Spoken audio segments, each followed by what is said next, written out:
Welcome one and all to another episode here at the Damage Report with me, John Adarola, and we're joined by a very special guest, once again, David Schuster. David, how's it going? Hello, John. Good to be with you and the Dragon Squad. We got a lot of fun stuff coming up today. Great to have you here. The squad loves to have some rebels join us because, of course, David's of Rebel HQ doing amazingly over there. What are some of the topics you've covered recently over at the HQ?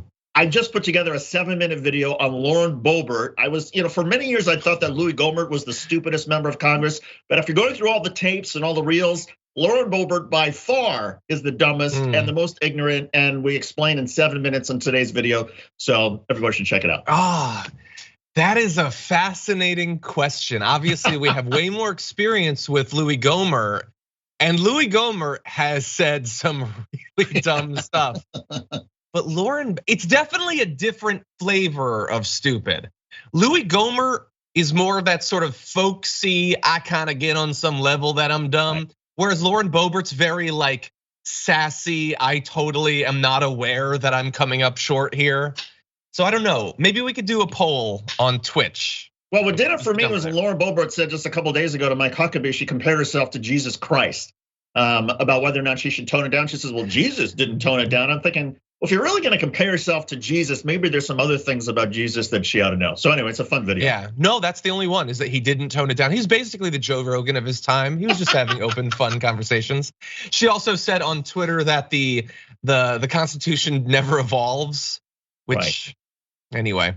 I do think though, David, look, I'm obviously a big fan of yours, but I will not stand for this Marjorie Greene erasure. If we're gonna do this poll, you need to be fair.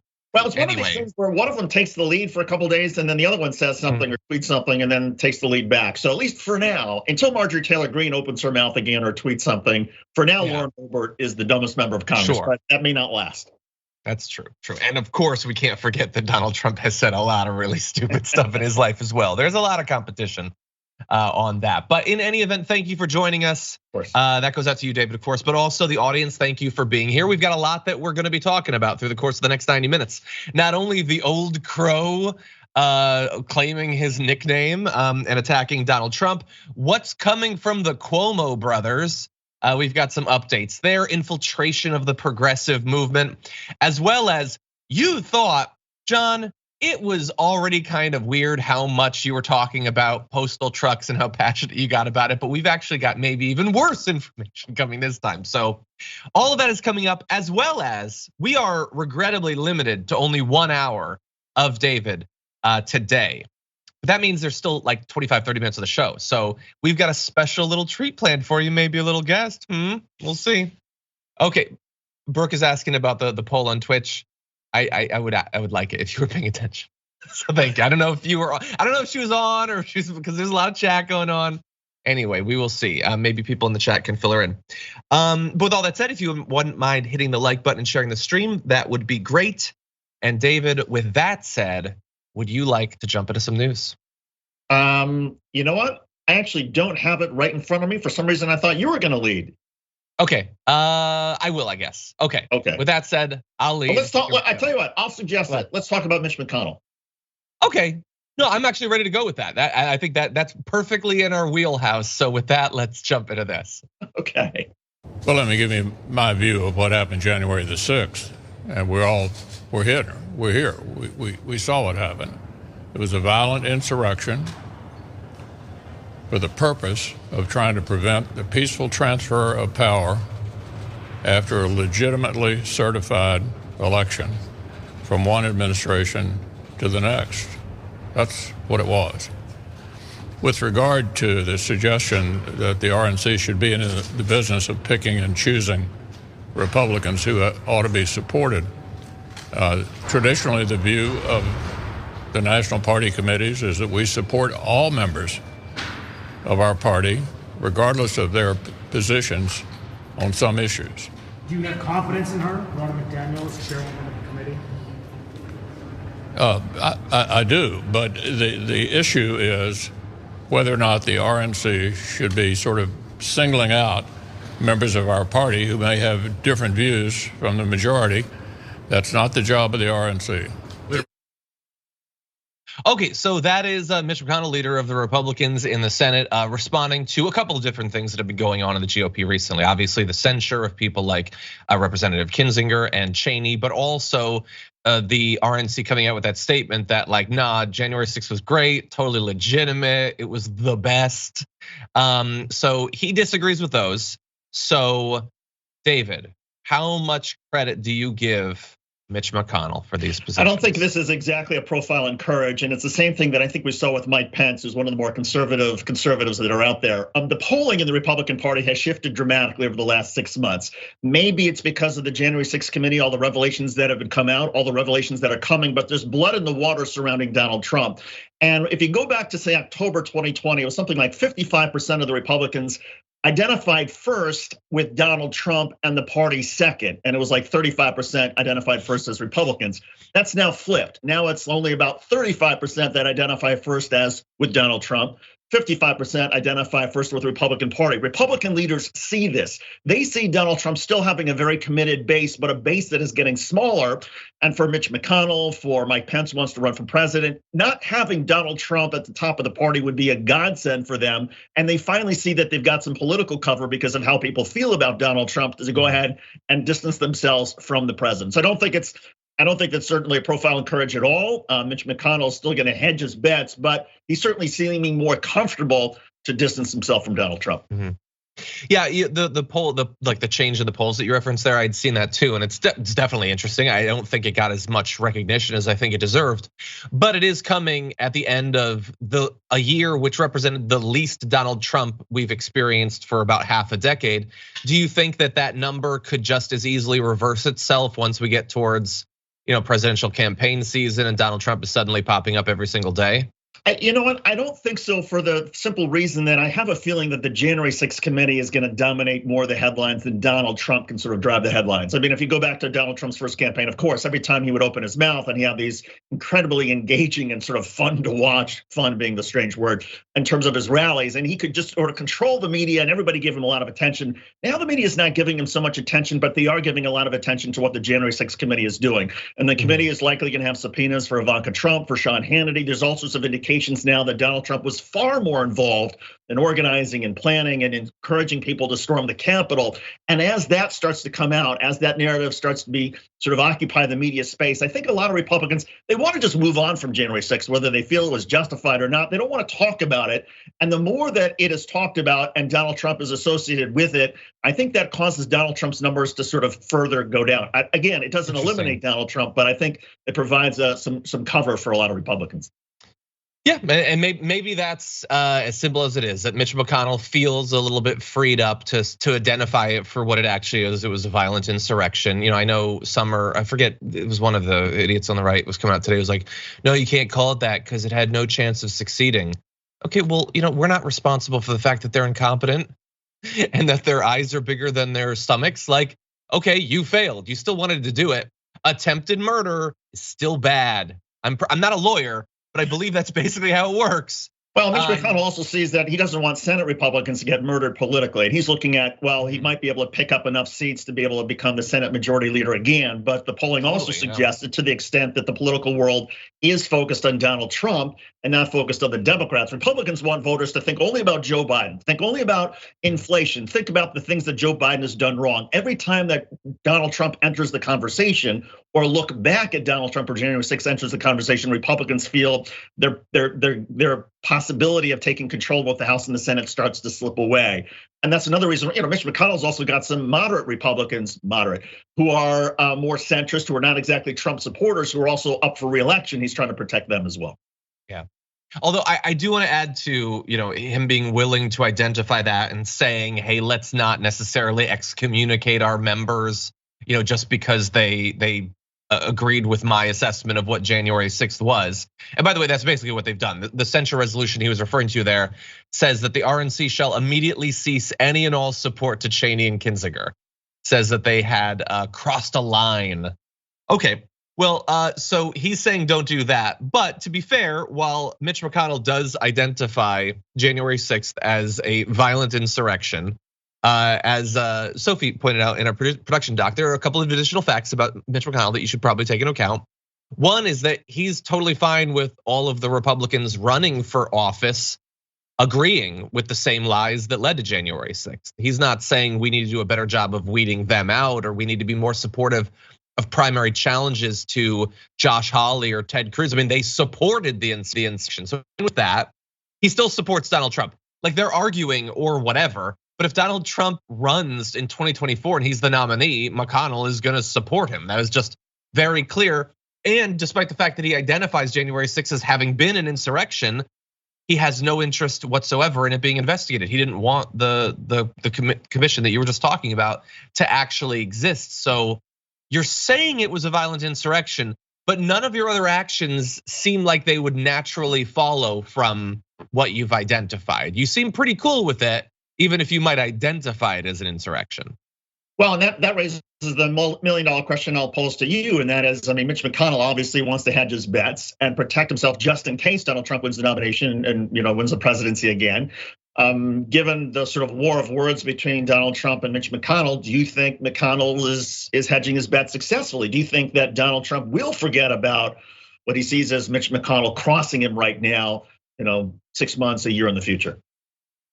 Look, it's an interesting question, but I think we should identify that like forgetting it doesn't function the same way for Trump as it does for other people. Like, first of all, I think he's gonna hate Mitch McConnell for the rest of his life, probably. But you say something nice about him, he loves you. You vote against him, he hates. Like it flip-flops so quickly. Like there's no relationship inertia that builds up. No like foundation. It's all what was the last thing you did to me. Which is not how most people function. Most people like you're willing to cut them some slack based on your past relationship or vice versa. So look, I think he's going to hate Mitch McConnell. In this case, even if Mitch McConnell delivers for him in terms of legislation in some future presidency. But I'm also not entirely sure how much it matters from Mitch McConnell's point of view, unless it leads to Donald Trump supporting someone else who would become majority leader in a future Republican majority, which I haven't heard much talk about that. Do you think that that's a consequence that Mitch McConnell should be worrying about? No, and Mitch McConnell's got a much better control in terms of the centrists have much more influence, of course, in the Senate than they do in the House. So I think Mitch McConnell doesn't fear that there's any sort of leadership challenge. John Cornyn, the Republican from Texas, is very loyal to him, not to Donald Trump. So I don't think McConnell sees that there are any Trumpsters like a Senator Johnson or somebody who would have enough support to be able to challenge him. I think where McConnell may be a little concerned is he also needs control of the House in order for his agenda in the Senate to get through. And he recognizes that there are a number of Republican districts where it takes a more moderate Republican or a centrist sort of candidate to be successful. And he doesn't want to block them off. He doesn't want them to be primaried by the Trumpsters, who then make it a more difficult battle in order to win the seat come November. Yeah.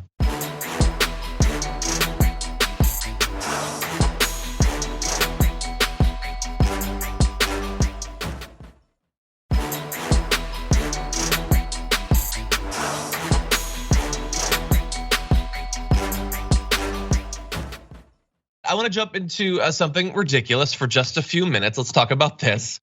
For some time now, for some reason that no one can identify, Donald Trump has christened Mitch McConnell as the broken down old crow, which is, I believe, the literal last animal you would think of when looking on Mitch McConnell's face. But anyway, that's what he calls him. And Mitch McConnell has finally responded to that saying, "It's my favorite bourbon." That's what he said on Tuesday evening in an interview with the Washington Examiner. He said, "Aren't we using Old Crow as my moniker now? It was Henry Clay's favorite bourbon." Clay represented Kentucky in the House and the Senate in the early to mid 1800s. And it is indeed an old bourbon. It wasn't one that I'm familiar with. It is Old Crow bourbon, which my producers helpfully identify you can get for $22. So I don't know, maybe this is Mitch McConnell trying to appear like a man of the people with his relatively cheap bourbon. Anyway, it's just, you never know as a politician, David, what you will end up getting labeled by Donald Trump. If you ended up being called the old crow, would you consider that getting off lightly? Well, if it came from Donald Trump, I would think it didn't it has nothing to do with bourbon. It may have something to do with some sort of cartoon character. I think of maybe like the old Elmer Fudd, and I think there was sort of a crow-like figure who had sort of a strange neck and sort of hunched over like Mitch McConnell. I think that's what Donald Trump is actually referring to. I don't think he knows that the first thing about bourbon. And if that's his reference, then I would think, okay, a childhood cartoon from the 1960s or 70s, that would seem to sort of fit. I would say, okay, that's just Donald Trump. He's been watching a lot of TV through his life, and that's all he knows. And he sees me or Mitch McConnell, whatever it is, looking like a crow. Okay, it's a little pathetic, but whatever. It's funny because I watched those cartoons growing up. I have no idea of what crow that is, but it does make sense that for two reasons that might be the reference that Trump is making. One is that his references would come from 60 years ago, and two, that it would be a cartoon that he would be referencing there. But in any event, I just want to remind people of one thing. I did not launch into this so that we could just talk about like, oh, is he an old crow? Like, no, he's awful actually. Whether you identify him as a crow or a turtle or a shriveled up old human being, remember, he also liked being known as the Grim Reaper in a previous political era. So his thing there was, no, I am the person that is going to kill literally any effort by the government to help anyone who isn't a multi-millionaire. Doesn't matter what majority you get in the House or whatever, doesn't matter how any of these policies poll. It doesn't matter because we don't live in the government system that you might think that we do. I will kill it. And so he was labeled the Grim Reaper, and he was apparently quite happy about that at that time, David. And look, I mean, Mitch McConnell, he doesn't have a lot of years left. It wouldn't surprise me if he, if he can't become majority leader in 2022. I'm not so sure he lasts much beyond. I think he's up for re-election in 2026, 2028. I don't think he's going to run for re-election. So I think this is it for him. One more shot at being Senate majority leader again, hopefully for his sake. He's hoping that the Republicans can take the House, and then he can sort of impose his will on the American people as he has, with more corporate tax cuts, more allowing government to essentially shrink, allowing big business to sort of run wild with pollution and garbage and everything else. And who cares about working class people? That's essentially, oh, and by the way, if you can throw in another conservative Supreme Court justice, that's also good for Mitch McConnell. That's the vision that he has of America. And I think he wants one more shot of having the Senate and the House to be able to do it. Or at least to stymie what Joe Biden is doing and hoping that he can somehow get another lunatic Republican in 2024 so that he can wreak more havoc across the United States and help himself and his cronies. But I don't think Mitch McConnell's in it for much longer than a few more years. Yeah, I think that you might be right. And obviously from his point of view, I think he's accomplished a lot. He's made the government into even more of a mockery than it was. He's drained it of any of the money necessary to actually help working people. And he has gotten through multiple insane people on the Supreme Court. But I think you can always have more. You can always set your sights higher. I mean, putting Kavanaugh on, that was really reprehensible, and I'm sure he's quite proud of it. But I don't think he will rest until he can get someone on the Supreme Court who's accused of sexual assault, like while they're being considered for the Supreme Court, like mid-hearing. They should be accused of sexual assault. Then I think he could go to his grave peacefully. Well, he identified something else in Mitch McConnell. Mitch McConnell feels like he's got enormous political skills, and it would, I suppose, be an incredible political feather in his own cap. And he would say, "Look how good I am at politics that I can get somebody through in the midst of a sexual harassment accusations during the hearing." And he would probably love that. Let's hope that we don't end up there. That would be a feather in his cap that he could provide, the old crow. Okay, let's dive into a little update of a couple characters we haven't talked about for some time. Cuomo! Yeah, wait, is that Kinzinger? Is he involved? There we go, thank you. I don't know, maybe he's involved, who knows? News is mad libs, everybody. You just need to get used to it these days. Okay, with that. Over the last year, we saw two Cuomos go down for largely but not wholly unrelated scandals. So of course, Andrew Cuomo faced multiple allegations of sexual harassment, sexual assault, as well as scandals over, sort of minimizing the number of deaths that were coming from places like nursing homes, those sorts of things.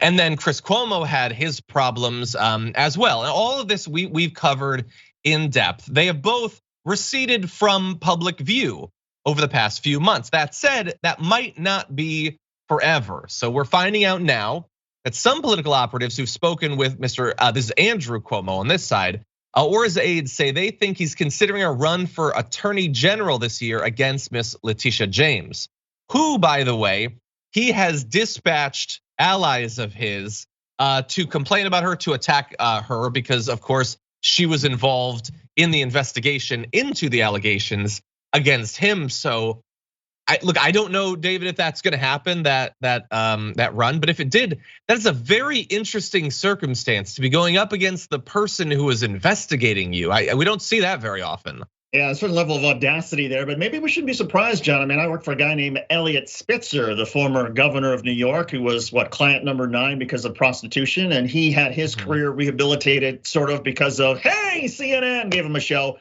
and then Crunch TV did as well. But then he decided, oh, I'm going to run for, I guess it was mayor, and that didn't go so well. So there's something in the water in which people of New York feel like, okay, they get humiliated, they almost perhaps get indicted, and they think, well, if I just lay low for a little while, then I can resurface, restart my media career, restart my political career, and everything's gonna be fine. I don't think it's gonna work for Andrew Cuomo because I don't think he's got the kind of support across the Democratic Party that he thinks he does, but I'm sure he'll try.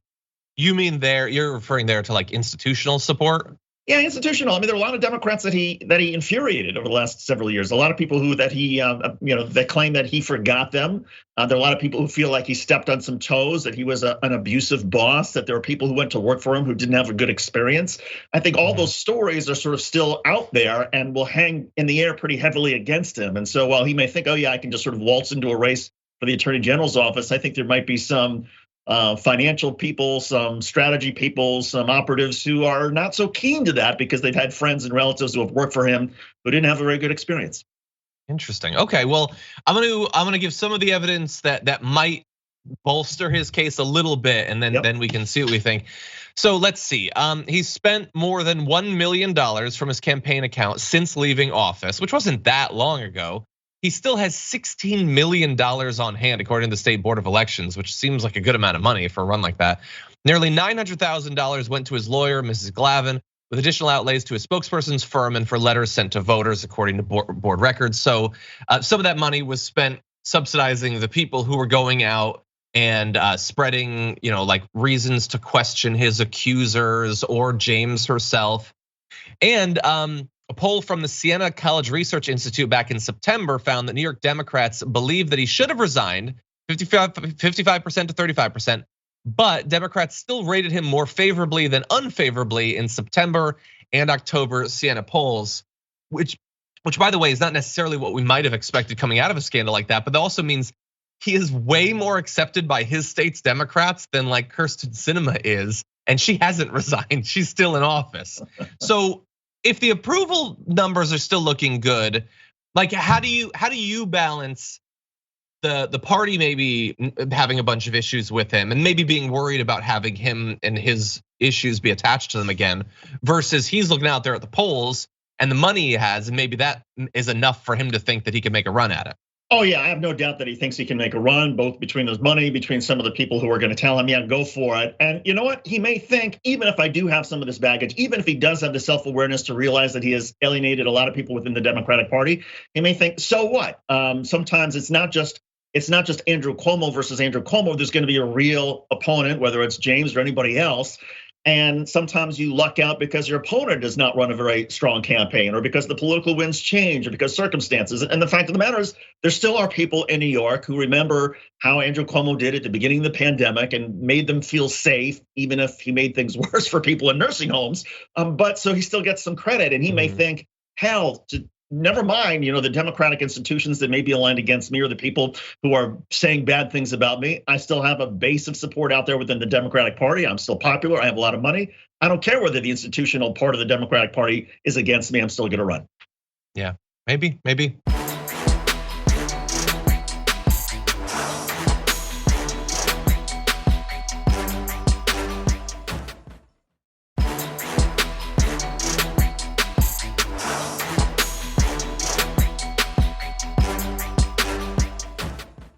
Well, let's turn from one Cuomo to another. Chris Cuomo apparently has some plans for a possible return to financial success, if not a career, but we can talk about those possibilities too.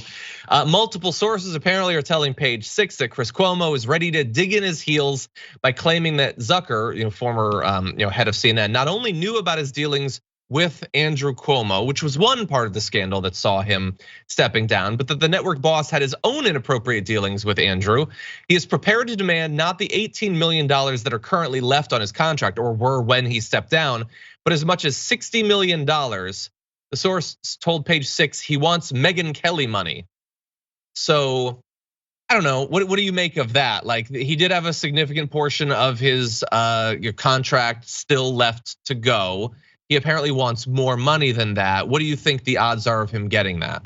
I don't think there are any odds at all of him getting that, unless, I mean, from my own sort of dealings with network contracts and all that sort of thing, and when contracts are not extended or they're cut short, it's hard to ask for more money than what is left on your contract, unless you suffered some sort of damages, they fired you improperly. Maybe he's now threatening, hey, I'm gonna file a wrongful termination lawsuit against all of you, which would be the balance of his contract plus damages, but I don't see how that gets to $60 million. I think this is just a negotiating ploy, if anything, and I would frankly be surprised if he even got the balance of the $18 million. Clearly, he violated CNN rules by advising his brother, by not fully disclosing the advice that he was given and how often he was in contact with his brother. And we can all say, sure, I would advise my brother as well. But if you're told you have to tell your employer about it, you have to do that, and he didn't do it. Now, CNN's also in a tough spot because of Jeff Zucker not disclosing his relationship when it began, and also because this largely flows out of the Cuomo investigation that Jeff Zucker got in some trouble. But I kind of separate those two. I think Jeff Zucker's not coming back for sure. I don't think Chris Cuomo's going to get most of the money that he's looking for, but he's going to try. Yeah. Do you? Just out of curiosity, I mean, we don't have a lot of information to go on in this, or at least I don't know publicly available information, but Chris Cuomo, in terms of like future ventures, do you see him ever, like Megyn Kelly, like she had a few shows that she tried to do or whatever. Do you see Chris Cuomo getting a show again? Do you think he's gonna go like with an independent podcast or something? What do you think? That's a great question, John. And I never thought that Megyn Kelly would get another show, but she did. She has her own sort of podcast or production company. I think Chris Cuomo, he burned some bridges at ABC News. I don't think he's going back there. I don't think he'll never go back to CNN because there are too many people at CNN who don't like him. I think he burned some bridges there. So a lot of people in the CNN world who are going to other places who will not hire him. But Chris Cuomo's going to get enough money, or has enough money, that if he wanted to start his own production company, if he wanted to start his own online show, if he wanted production deals with Discovery or somebody like that, sure. I mean, I suppose he's a fine enough broadcaster and talent to be able to pull it off. I just don't see him ever having the kind of perch, the kind of profile that he had at CNN. Yeah. And like we've said, we do this literally every time. We like needlessly go out of our way to like talk about any potential bias. Chris Cuomo is one of the only people on mainstream media that has had TYT people on. Like he's I would not classify him as a massive progressive or anything, but he was one of the few who would actually bring on progressive guests from time to time. So we're just putting that out there. I believe we are accurately and fairly reporting on him, regardless of whatever potential bias you think me appearing on there a couple of years ago might provide. Final question, and this is obviously the most substantive one, David. Considering Andrew and Chris as brothers, Chris was once sort of playfully lampooned by John Oliver for his Instagram activity, which would often see him in the gym. Do you think it bothers him that Cuomo-sexual came about as a thing to refer to Andrew? Well, that's look, gotta sting. There was a lot of chatter when all the Andrew Cuomo sexual stuff came out, that it was only a matter of time, right, before Chris Cuomo had his own sort of issues. And there was a former network executive who said that Chris Cuomo was very inappropriate with her, and he apologized, all this sort of thing. But Chris Cuomo has something of a reputation of being a ladies' man, even after he got married. So, did he treat his exes, his mistresses very well? I mean, sometimes, who knows? But I think he was a guy who liked the sort of the cachet of being known as a ladies' man, and sometimes that can come back to haunt you. Yeah, it is a burden, I will say.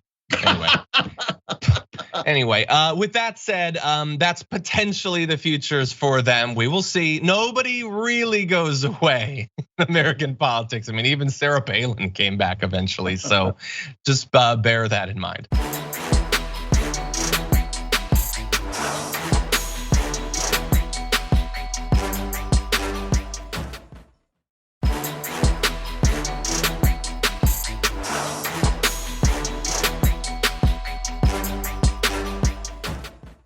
Why don't we jump into slightly different news here?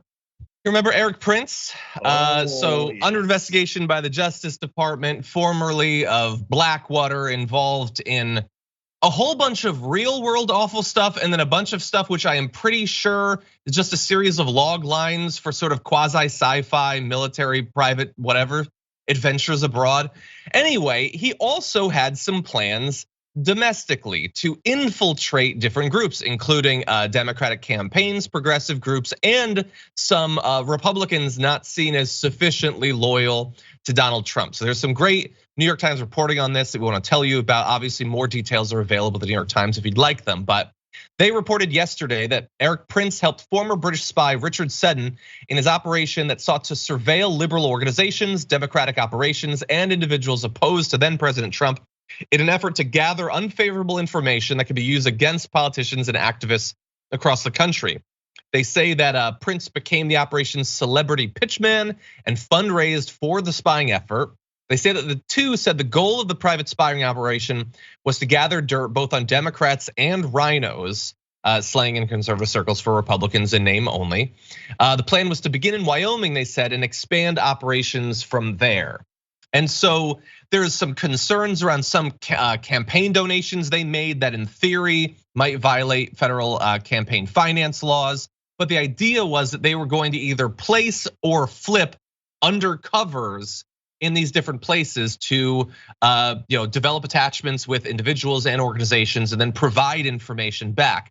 And this was designed to hurt both sort of standard establishment Democrats, progressives in different activist organizations, and even Republican politicians as well. So it was a pretty broad operation, David.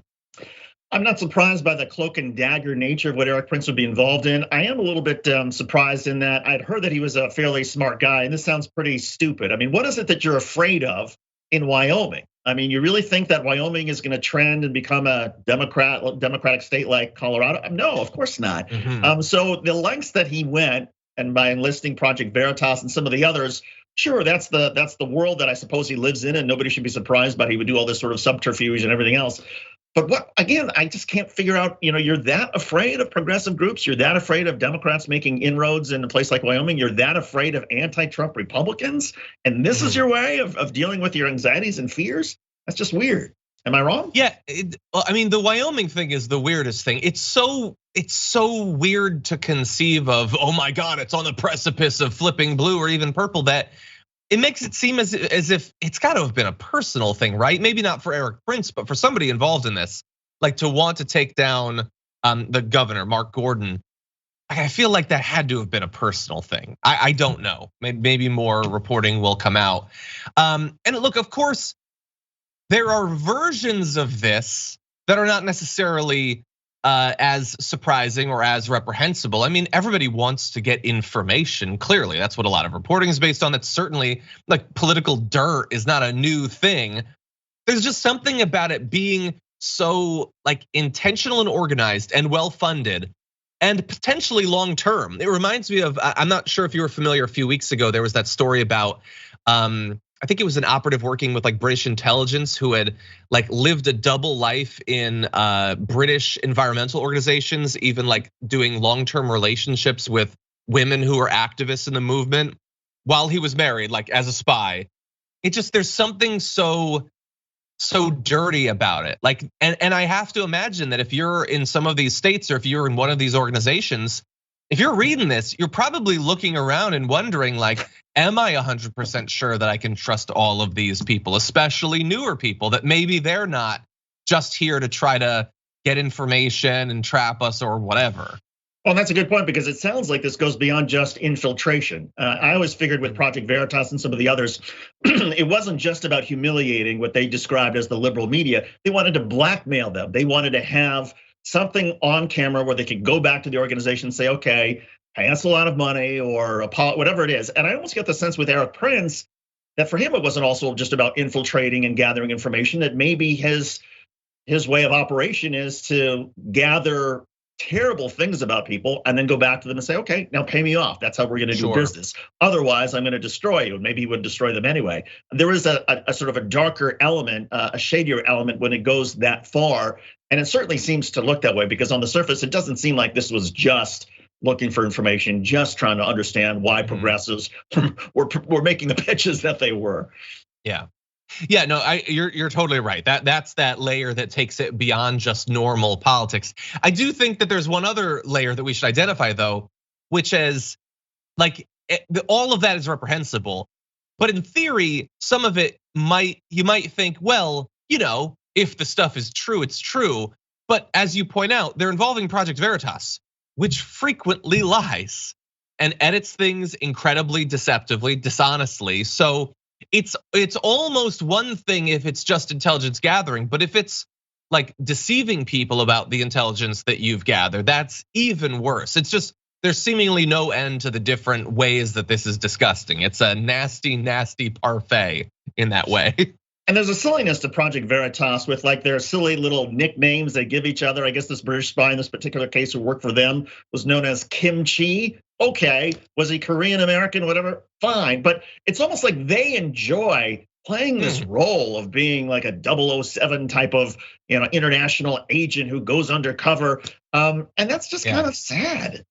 Yeah, you're not James Bond. You're trying to blackmail a Republican in Wyoming. That's not as cool as you think it is. There are worse lives. It's not great. Anyway, okay, so with that said, we are going to take our second break. But when we come back, you've all demanded it. We want John to talk about NFTs more, but no, we have a good reason. We're gonna give you an update on the Melania Trump NFT story from like a month ago. How did that actually work out in practice? We have that and more. And then for the last half hour of the show, we do have a surprise. So there's lots to look forward to, but we'll see you after this.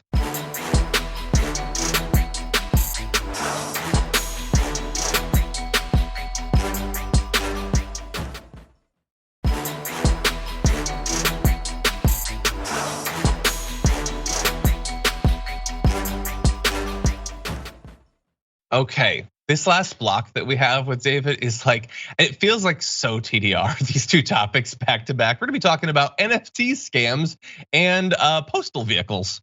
So anyway, but I think that there's some important stuff here. So with that said, let's launch into this.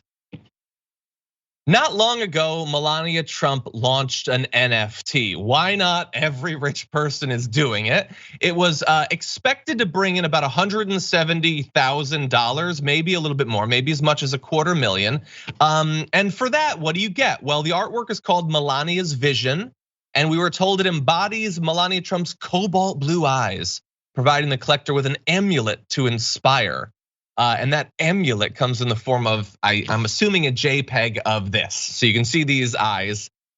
It's not bad. If I sketched that on my lunch break, I'd be relatively proud of myself, I think. That said, it's been a bit. It went on sale, and you know what? There were some bids. The opening bid was the equivalent of $250,000 in Sol tokens. So that is a digital currency on, I believe it's called the Solana platform. Anyway, a portion of the proceeds were said to, they were going to be used to provide foster care children with access to computer science and technology education. In the end, it did go for 1,800 Sol, which is worth about $170,000 at that time. It's now 200,000, and then tomorrow it'll be worth $5, and then $1 million the next day. You never know, it's fun. But here's the thing about it. That might seem like mission accomplished. It sold for about what we thought it would, maybe not quite as much. But here's the thing, according to blockchain records reviewed by Motherboard, the person who bought the NFT collection appears to be Melania Trump, or at least whoever set up the auction for her. The winner of Melania Trump's NFT got the money from none other than the creator of the NFT itself, and an address linked to the NFT creator got the money back. So, it's an NFT, it's a blockchain thing, so I don't even know if you can know more than that about this. But David, that seems weird. Look, I'm talking. This is the first time I've ever talked about NFTs. I think I've read about them, but so the whole concept to me sounds really strange. I mean, the idea that you get an original JPEG, an original digital copy of some piece of artwork or some film or video, photograph, whatever. fine. I guess if people want to have the original on their computer or whatever, good for them. But who among us hasn't voted for ourselves in an online poll or something where our own credibility is in the public domain? And so, okay, Melania feels like the bids are not high enough. She wants to make sure that the bid matches what the asking price was. If that makes her feel better about herself and her status in life, whatever. Maybe you can explain the NFT and also the whole blockchain thing to me as well, because I'm still stumped. Yeah, I could try. Yeah, no, I like so either she did it herself knowing, okay, I just want it to be this much and I'll buy it or whatever. Or maybe she thought, okay, I'll pump up the bids and then someone will outbid me. Oops, maybe not. I love the idea that like, yeah, everybody's just voting for themselves. Like, earlier in the show on our Twitch poll, like Louis Gohmert's like, no, I'm the dumbest. He's voting for himself. Maybe not. But anyway, so yes, the idea is that it is a system for tracking and verifying the ownership of digital goods. So primarily, the way it's analogized is that you are not buying the image. I mean, you are, but that's freely available. It's literally in my production document right now. You're buying the digital receipt to it. I would go one step further and say, you're not buying that either. What you're buying is a speculative financial instrument purely available in digital form that needlessly has an image attached to it that nobody would want. I mean, after all, can we show the image one more time? Can we put that up? The Melania's vision or whatever, those eyes. So take a look at this. Do you want it? Would you give me $5 for it? If I had like a 16 by 20 that I printed out, would you hand me a $5 bill for it? Would anyone? I mean, I wouldn't, but then again, I mean, I guess the world that I sort of come from, there were people who were confused when I was a kid and I was really into baseball cards. And I always wanted the original Honus Wagner baseball card that would be worth, $500,000. Well, I got, a copy of it and I could put the copy of it and it looked exactly the same on my wall or in my album, but one of them actually had a lot of value. The other one just had maybe some aesthetic value. So I guess I sort of get it. But again, there's something a little bit more wholesome and understandable about kids and trading cards. We're talking now about grownups and blockchain and grownups wanting to own the speculative rights to digital property. Why? Just so they can say they have it? I don't get it. Well, so that they can make money, and some will. I mean, and there's so many different layers to the scam. So there's pump and dump, there's washing, where they do lots of trades back and forth because some of the platforms artificially, like in the algorithm, generate hype for certain properties based on how many times have been traded back and forth. So they just game that system by trading it back and forth between two people. It's just a lot of issues like that. And I do like your baseball card analogy though, because I think for some people, it's actually very similar to baseball cards. I mean, with the difference being that with baseball card, you at least have a baseball card. Right. It is a desperation. When I was a kid and I would buy some Spawn comics, I hoped it would rapidly rise in value. Why? Because I had no other means to getting money. I was desperate, so that's what I did. And I just hoped it would go up for no reason that I could really define. I feel like there's actually quite a bit of that in NFTs. Right, but you were a kid and you're an aficionado of comics, right? These are grown-ups who are not exactly, experts on Melania's eyes or eyes in general. I mean, when you describe it, it makes me think about Elizabeth Warren and her plan to and Bernie Sanders wanting to put a tax on all Wall Street transactions, because you are essentially people trading pieces of paper. The paper itself is just a piece of paper, but you attach some meaning to it, and who can trade the pieces of paper the most, the fastest or the best, they make the most money. Well, that doesn't do anything for our economy. That doesn't help the greater good. So maybe while we're talking about putting taxes on Wall Street, which we should, let's put some taxes on NFTs, and people who want to trade pieces of paper or digital images, fine, do it to your heart's content. But you're not a child. These are not baseball cards or comics. You're a grown up, so pay up. Yeah, I'd rather have the comics, honestly, and despite being a grown up. By the way, you just raised an interesting possibility. We've got this thing of Melania's eyes that obviously nobody watching this would want. What if we did one of Bernie's vision, just a close up of Bernie's like red old eyes? I would pay $100,000. Or the photograph of Bernie, like the iconic photograph with with him like at the inauguration, looking like this. I could see that could be a great fundraiser, and he already made it something a fundraiser, right? With the gloves. Sure, whoever would want to spend hundreds of thousands of dollars having the original digital copy of that photograph by whoever was taken, sure, maybe that would raise a lot of money, and maybe that's money that could go to help charity or whatever it is. Totally. But it's still a little bit weird. Yeah, and by the way, as we say every time, and I hope that this will become baked into the conversation, I am not saying that with NFTs or blockchain, there is not any legitimate use for the underlying technology. I am saying that it is being used largely in a scammy fashion. It is being used for stuff that has nothing to do with, like, if there's actual artists who are using NFTs like to sell their real art, that people that's a great use of it, but not Melania's vision. Anyway, with that said, our producer really wants to hear about these postal trucks, so I'm gonna move on to that now. Let's do it.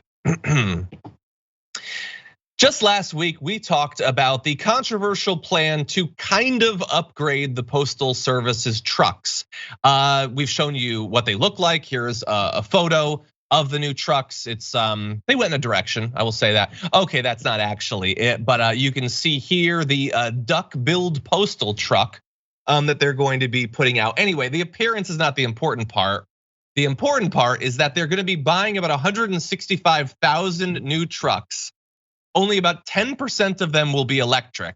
Some might be able to be converted to electric. No plan has been presented for when or how or at what cost they will do that.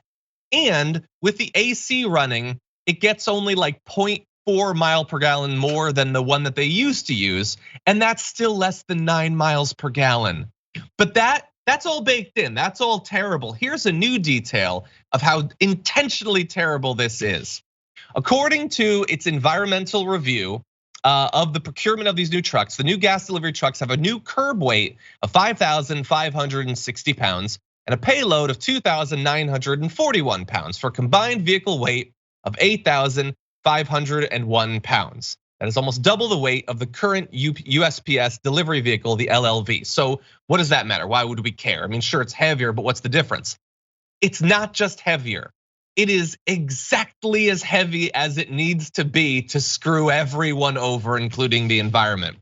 So, generally speaking, cars have more stringent regulations than trucks, and so-called light-duty trucks, which are often what most people call SUVs, pickup trucks, minivans, have more stringent regulations than heavy-duty trucks. In other words, as you move up through these different classes of vehicles, you can pollute more and more. If the trucks, the new ones that are being built, were 0.01% lighter, they would have to probably, under the USPS's rules, be electrical to meet the proposed requirements. But they're not. They're a higher class, so they can pollute way more. So they are intentionally heavier so that they can then be worse for the environment. This is the loophole, David, that just frustrates me and so many people about the way the government works. This is one of the most depressing things that I've heard, and I had to spend like hours going through Lauren Boebert tape earlier today. I mean, that's true. These trucks are ugly, right? I've seen them, in the toy store with my kids. He wants to get a postal truck, and I'm like, okay, it's sort of this new postal truck. I never knew that, only 10% were going to be electric. What's the point in having a design this bad if it's not electric? That's ridiculous. And oh, by the way, this was the whole reason that they got new postal trucks, was to be electric and to help environment and be part of the solution, not the problem. This is ridiculous. Exactly. I say, take Louis DeJoy, force him into early retirement, give him one of these painted gold as a going away present. He can drive that around to his heart's content. The rest of us need something more environmentally conscious. That should not be too much to ask. Yeah, make him drive a rickshaw if you're around his retirement community and have it. Fine, it's good exercise. Yeah, something that forces him to think about it while he's huffing and puffing. This is an embarrassment. It's a shame. It's a colossal waste of money, and it goes to show just how corrupt the process is for government contracts at every level. It's the people who are most connected to their friends, the suppliers, the contractors. They're the ones who get the contracts, not the companies necessarily that are the best for the environment or the best for the greater good. Other consumers, yeah. Well, unfortunately, David, that's all the time we have for you on the program. Thank you so much for joining us. Everyone, check out Rebel HQ. Lots of great work there by David. We got more coming up. Don't go anywhere. We'll be right back. Thanks, John.